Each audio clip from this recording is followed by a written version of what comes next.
on that story, I'm joined now by Patrick Gathara, who is a strategic communications consultant in Nairobi. Thank you very much for joining us, Patrick. Now, another bloody attack on Kenyan civilians. The question has been asked many times, though, is the government losing the battle against al-shabaab? Thanks for having me. With regard to the battle against al-shabaab, I think it's too early to say the government is actually losing it. I think for a long time, the government hasn't actually fought this battle against al-shabaab. They've tended to deal with the terror attacks in Kenya, essentially as a public relations problem rather than a security threat.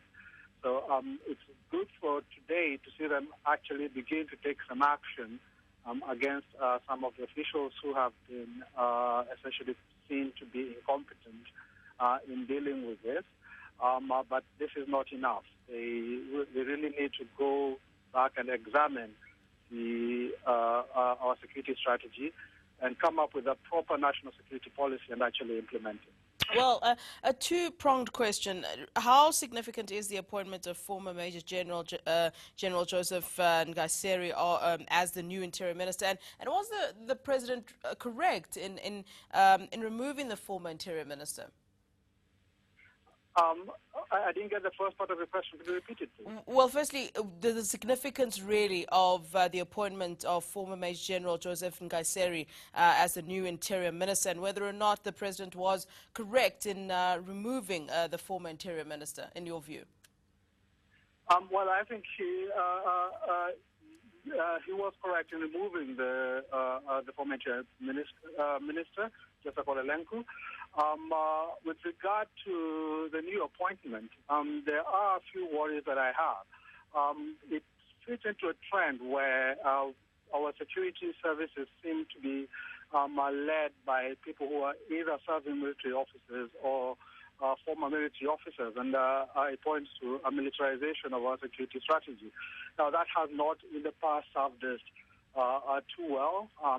For example, if you think of a place like northeastern Kenya, where for a long time the place was essentially controlled by the military. It was governed essentially by decree by the president. And there were lots of human rights violations that went with it. And I'm a bit concerned that in the fear that Kenyans have of terrorism, they might be looking to exchange some of the freedoms that they have won over the last 20 years for a semblance of security. And if they went that route, if we went that route, it's clear that we'll probably end up with neither. All right. And just in closing, al-shabaab want the withdrawal of Kenyan troops from Somalia. Is that possible? Well, I don't think that we can have a withdrawal, or it would be wise to have a precipitous withdrawal from Somalia. The reason we went into Somalia was essentially, as the president said today, because having an unstable state on our borders will obviously impact us. What we needed to do is to figure out, we have troops on the Somali side of the border. We've got our security forces within Kenya on the other side of the border. So why is the border so porous? And how are we working together to make sure that it's secure and to handle the al-shabaab threat in a systematic and well-thought-out manner? The biggest problem that Kenya has is the lack of a proper, well-articulated national security strategy. We don't have a plan to deal with the al-shabaab. That is why we are always running around after the latest attacks and essentially making cosmetic moves instead of actually sitting down and figuring out where our vulnerabilities are and solving those. All right, Patrick, thank you very much for that. That's Patrick Gathara, strategic communications consultant in our Nairobi office.